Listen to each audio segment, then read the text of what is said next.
Imagine waking up early one morning in a bustling city, only to find yourself in the tranquil landscapes of Vietnam by sunset.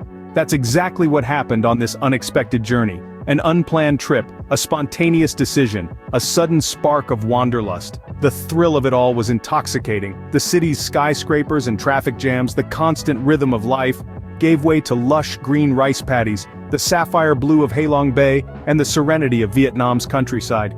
The anticipation of the unknown, the excitement of unplanned travel was a rush like no other. With each passing mile, the city's clamor faded into a distant memory, replaced by the soothing sounds of nature and the warmth of the Vietnamese people.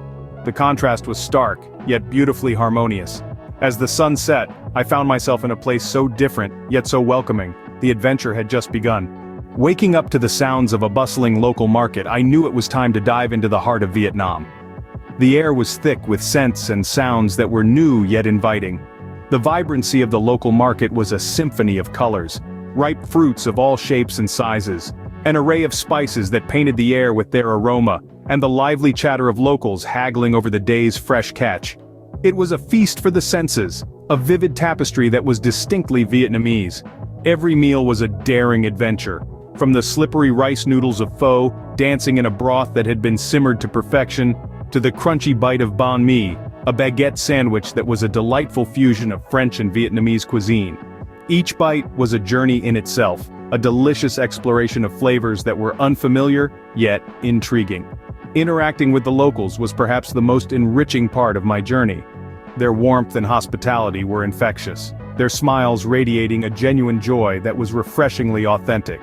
It was in these conversations, these shared laughs and stories, that I truly began to understand the spirit of Vietnam.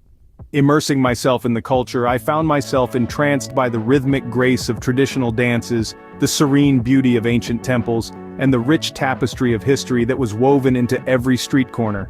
I was a stranger in this land, yet I felt a strange sense of belonging. I was experiencing Vietnam, not as a tourist, but as a traveler, a silent observer soaking in the essence of a country that was as beautiful as it was complex. There were moments of discomfort, of culture shock, of feeling out of place, but it was in these moments that I grew, that I learned, that I began to see the world through a different lens. By immersing myself in the unfamiliar, I discovered a new perspective on life, and a newfound love for a country so different from my own. As my journey neared its end, I realized that the beauty of travel isn't just about the destinations, but also the experiences and the people you meet along the way. The journey home is often a time of reflection, and as I prepared to leave Vietnam, I found myself immersed in thoughts about the incredible journey I'd just undertaken. The bustling streets of Hanoi, the vibrant colors of Saigon, and the serene landscapes of the Mekong Delta had all left an indelible mark on my spirit. I was leaving, yet a part of me was staying behind.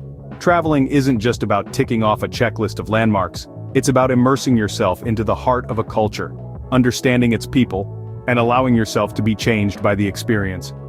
Vietnam, with its rich history, diverse culture, and warm-hearted people, had done just that. It had changed me. The narrow alleys teeming with life, the tantalizing street food that was a feast for the senses, the kindness of the locals who welcomed me into their homes and their hearts, all these experiences were now a part of me, embedded deep within my soul. They'd forever be a part of my story, a part of who I am. As I packed my bags with souvenirs and memories, I felt a sense of anticipation. I was eager to share these experiences with my friends and family back home. I wanted them to see Vietnam through my eyes, to taste the pho that had warmed my belly on cool Hanoi nights, to hear the stories of the people I'd met, to feel the rush of riding a motorbike through Saigon's crowded streets. I was going back home, but I was not the same person who had left. I was bringing back a new perspective, a new appreciation for the world and its diverse cultures. I was bringing back a piece of Vietnam, etched into my heart. As the plane took off, I looked down